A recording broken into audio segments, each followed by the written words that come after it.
Hi, everybody. It's time to hear about Big Paw and Little Paw and to see what adventure they have for us today. This one is called The Red Hill. Now, before we start, I want you to think about the title of the story. Do you have any idea what the adventure might be about? Remember, we are talking about friendships. What's the friendship like between Big Paw and Little Paw, as well as the other characters in the story? Now, it's time to see what happens.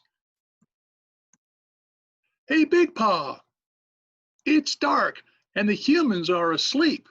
So, it's time to go in the backyard. Big Paw's feet ran in the air as she slept. Little Paw pushed her and woke Big Paw up. She was not very happy, but Little Paw was her friend, so she was not mean to him. Big Paw yawned and then stretched, and then together they went in the kitchen to get a drink of water. The door to the laundry room was open, and you could see the dog door that went into the backyard. Little Paw and went through the dog door and out into the night. When Big Paw and Little Paw got into the backyard, they knew there was a 6-foot fence that went all the way around the backyard. And in the corner, there was a little shed.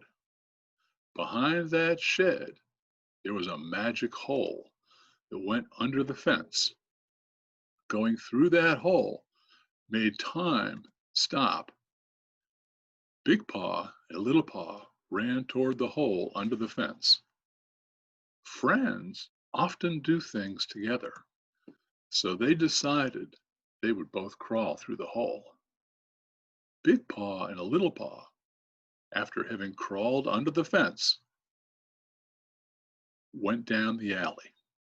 When they got to the end of the alley, they turned left. Then they walked down the street for a little bit and turned right. And then they turned left to walk down an old dirt road. When they got to the end of the dirt road, they came up to a railroad bridge, which went over some tracks that did not get used anymore. The dogs walked down a steep hill and disappeared down into the shadows at the base of the railroad bridge. They were scared, but since they were together, they felt better. The dogs had been here before, and they knew there would be a large bone with red ends that sat right under the railroad bridge. If they bit the ends of the bone at the same time, they would travel through time and go to different places and have wonderful adventures. Big Paw and Little Paw bit the ends of the bone at the same time. They always did things together. They felt a rush of wind and saw a bright flash of light.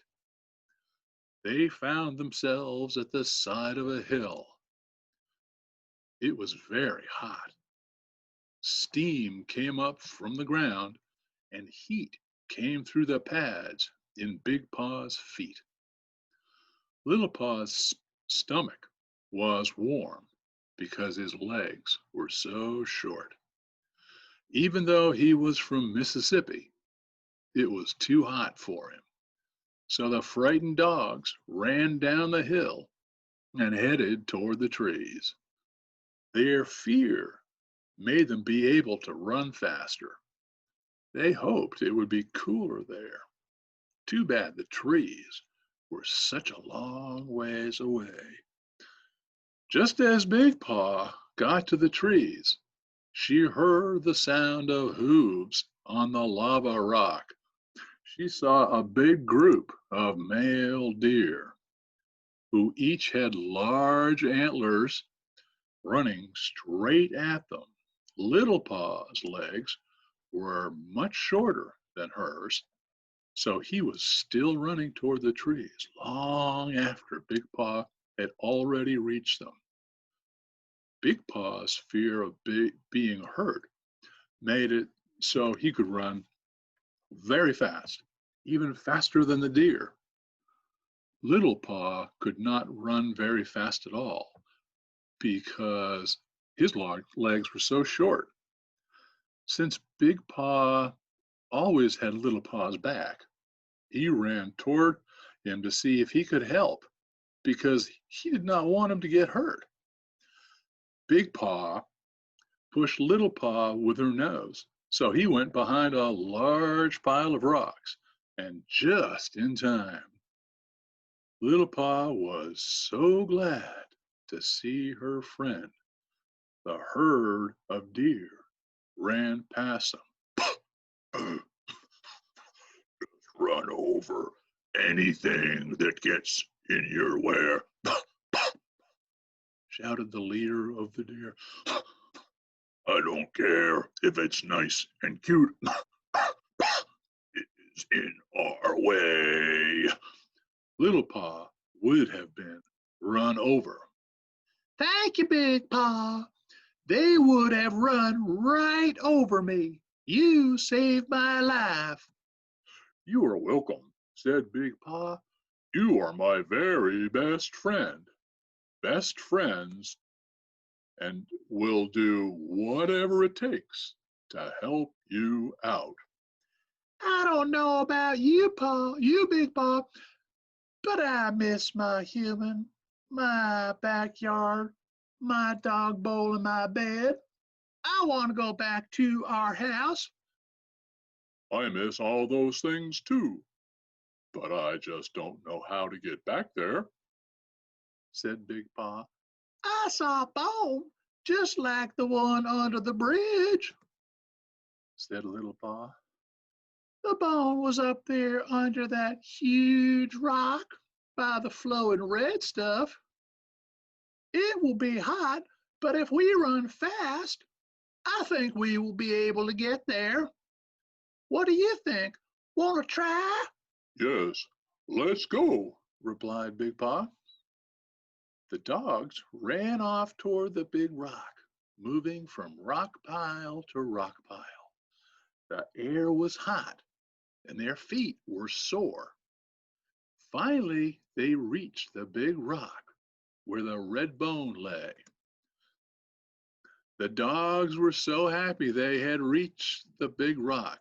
They bit both ends of the bone at the same time, felt the rush of wind, and saw the flash of bright light. They found themselves under the bridge by the railroad tracks. They were happy, safe, and cool. Big Paw and Little Paw ran up the road and alley toward the magic hole. They crawled under the fence, ran toward the back door, and disappeared through the dog door. Big Paw and Little Paw spent a lot of time drinking from their water bowl, gently taking turns. When they were done, they walked back to their beds. They both walked in a circle as they scratched at their blankets before lying down. Big Paw and Little Paw were tired, and both dogs fell fast asleep. They were so glad to be home. It was still dark outside. According to the clock next to the human's bed, their adventure had taken only 5 minutes, the same amount of time it had taken them to get from their beds to the magic hole under the fence. Wow, what an adventure. I wonder what Big Paw and Little Paw will do next. I guess we'll just have to come back another time to find out what they do. Now it's time for everybody to stand up and get ready to do a little bit of a movement break after having paid attention so well to the story of the adventures of Big Paw and Little Paw. I sure do hope that you come back next time to see what adventure they may have.